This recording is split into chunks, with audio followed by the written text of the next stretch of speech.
যত কষ্টই আসুক ভেঙে পড়িস না। আমার নাম স্মরণ কর, বিশ্বাস রাখ, আমি আছি, সর্বদা আছি।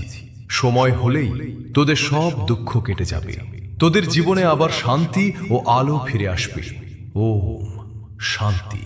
জীবনে যতটা সুখ বা দুঃখ লেখা আছে, তুমি চাও বা না চাও সেটা তোমাকে ভোগ করতেই হবে। কারণ জীবন সবসময় আমাদের ইচ্ছা মতো চলে না, কিন্তু ভগবান জানে কখন কোনটা হবে। তাই ভরসা রাখো, যা হবে সেটা তোমার ভালোর জন্যই হবে। তুমি না চাইলেও জন্ম তোমায় মহান করে না, কর্মই তোমার প্রকৃত পরিচয়।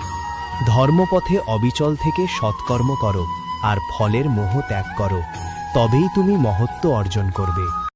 হে মানব, সম্ভব? হ্যাঁ, সম্ভব। মনে রেখো, তোমার আজকের কর্মই তোমার আগামী দিনের ভাগ্য নির্ধারণ করে। যেমন তুমি কর্ম করবে, ঠিক তেমনই সেইভাবেই তোমার ভবিষ্যৎ গড়ে উঠবে। তাই সর্বদা নিজের কর্মের ওপর বিশ্বাস রাখো, দেখবে ভাগ্য আপনা থেকেই বদলে যাবে। রাধে রাধে।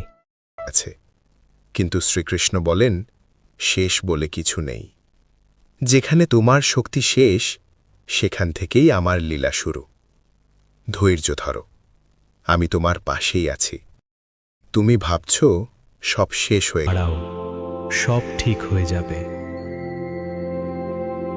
ধৈর্য ধরো, তোমার জন্য এমন কিছু আসছে যা তোমার জীবন বদলে দেবে। কে অহংকারী করে তোলে। 18, প্রেম সর্বদা ক্ষমা চাইতে পছন্দ করে এবং অহংকার সর্বদা ক্ষমা চাওয়া শুনতে পছন্দ করে। 19, জীবনে অর্ধেক দুঃখ এই কারণে